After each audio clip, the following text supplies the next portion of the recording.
Love, शादी और suicide. Delhi में 26 साल की मॉडल प्रियंका कपूर ने अपने घर में पंखे से लटक कर जान दे दी। जान देने से पहले उसने अपने मन की पीड़ा को बयान करने के लिए 2 सुसाइड नोट लिखे, जो चीख चीख कर ये गवाही दे रहे हैं कि उसे खुदकुशी के लिए उसके पति ने ही मजबूर किया था।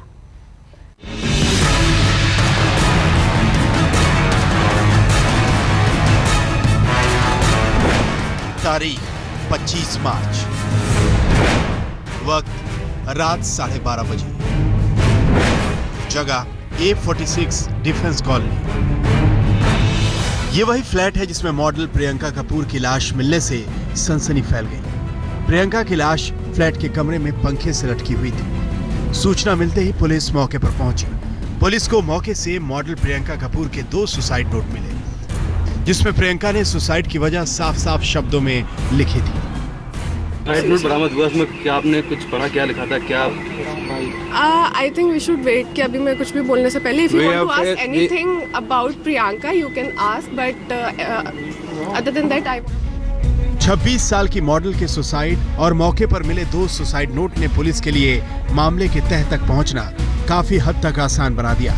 प्रियंका ने सुसाइड नोट में लिखा है उसका पति नितिन उसके साथ मारपीट करता था।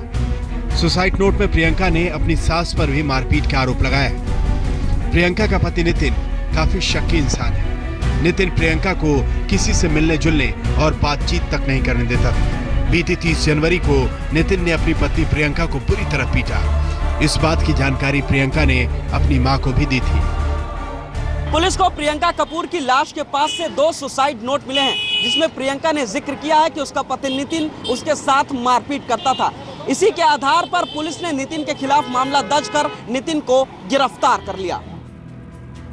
आखिरी बार होली पर प्रियंका ने अपने मायके वालों से बात की थी। उसके बाद से ही प्रियंका किसी का फोन नहीं उठा पा रही थी। वारदात के दिन जब प्रियंका की मां उसके घर गई तो दरवाजा अंदर से लॉक था।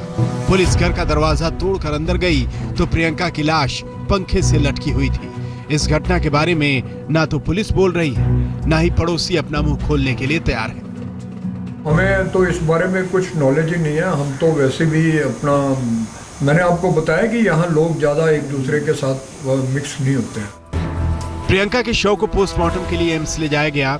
परिवार वालों को प्रियंका की मौत की सूचना मिली तो माहौल में मातम पसर गया।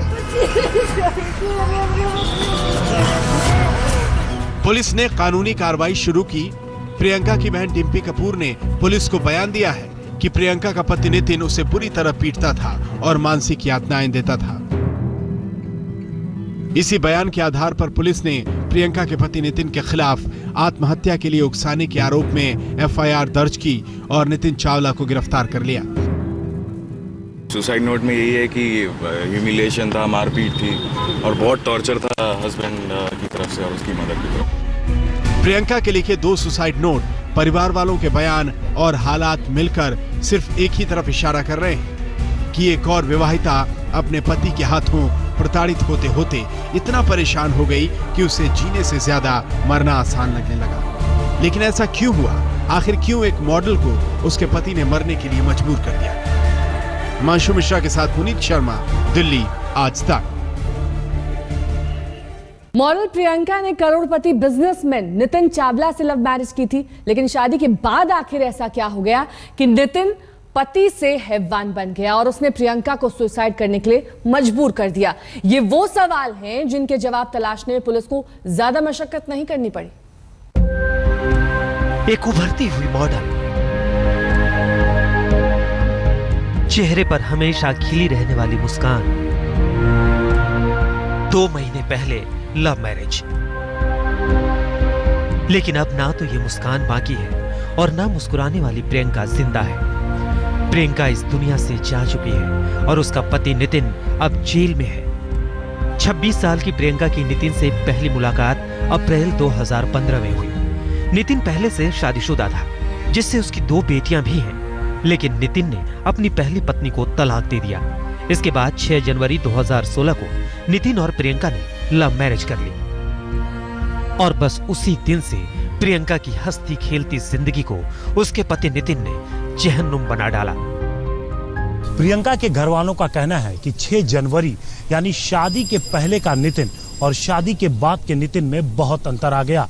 जहां शादी के पहले नितिन प्रियंका को लेकर पब्स जाया करता था, वहीं शादी के बाद नितिन ने प्रियंका के घर के बाहर निकलने पर और किसी से भी बात करने पर पूरी तरीके से मनाही लगा दी थी। उसको ये प्रॉब्लम थी कि वो कहीं इधर ना जाए उधर ना जाए, किसी से बात ना करे और कोई दोस्त ना रखे, इवन फैमिली से नहीं चाहता था वो टच में रहे।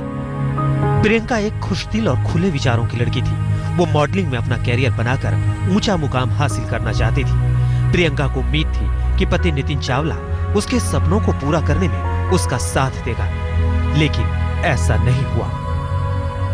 शादी के अगले ही दिन से नितिन और प्रियंका दोनों के बीच अनबन शुरू हो गई थी, जो धीरे धीरे मारपीट में बदल गई। सूत्रों की माने तो मारपीट की एक वजह यह भी थी कि नितिन चाहता था कि वो अपनी दोनों बेटियों को अपने साथ रखे, जबकि प्रियंका ने इस बात के लिए साफ इनकार कर दिया।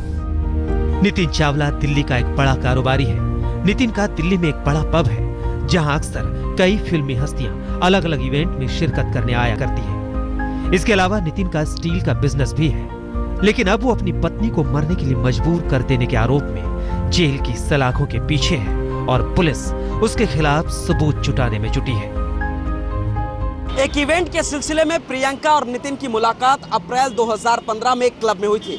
इसी के बाद प्रियंका की खूबसूरती पर फिदा होकर नितिन प्रियंका से शादी करना चाहता था, जिसके लिए नितिन ने अपनी पत्नी को तलाक दिया और उसके बाद जनवरी 6, 2016 को प्रियंका और नितिन की शादी हो गई। लेकिन शादी के बाद से ही नितिन प्रियंका की पिटाई करने लगा, जिससे परेशान होकर प्रियंका ने खुदकुशी कर ली। कैमरामैन राकेश और हिमांशु मिश्रा के साथ पुनीत शर्मा, दिल्ली आज तक। डॉक्टर पंकज नारंग की बेरहम हत्या के विरोध में दिल्ली में डॉक्टरों ने विरोध मार्च निकाला। जनपद मेट्रो स्टेशन से जंतर मंतर तक चले इस मार्च में डॉक्टर नारंग के गुनहगारों को सख्त से सख्त सजा देने की मांग की गई। इस मामले में पुलिस ने अब तक 9 लोगों की गिरफ्तारी की है।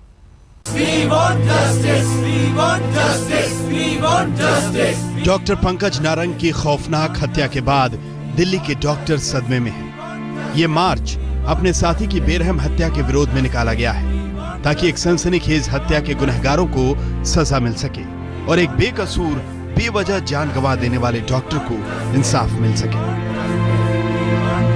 हम सबसे पहले तो चाहेंगे जस्टिस डिले ना हो, इसमें जल्दी जो कल्प्रिट्स हैं इसमें, बिकॉज जुवेनाइल भी हैं 4 लोग, तो हम नहीं चाहेंगे कि वो लोग बिल्कुल भी इसमें किसी को भी रियायत की जाए।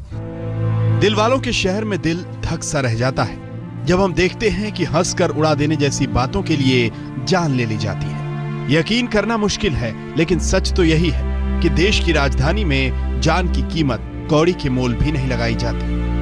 फास्ट से फास्ट जस्टिस होना चाहिए और फैमिली को सपोर्ट मिलनी चाहिए, फैमिली को सिक्योरिटी मिलनी चाहिए, फैमिली को कोई थ्रेट्स नहीं होने चाहिए और फैमिली को कंपनसेशन मिलना चाहिए, बिकॉज एक ही मेल मेंबर था वो पूरी फैमिली में जो अर्न कर रहा था। विरोध के इस काफिले को डेंटिस्ट एसोसिएशन ने आयोजित किया है और इसमें शामिल होने वालों में पंकज नारंग के घर वाले भी हैं।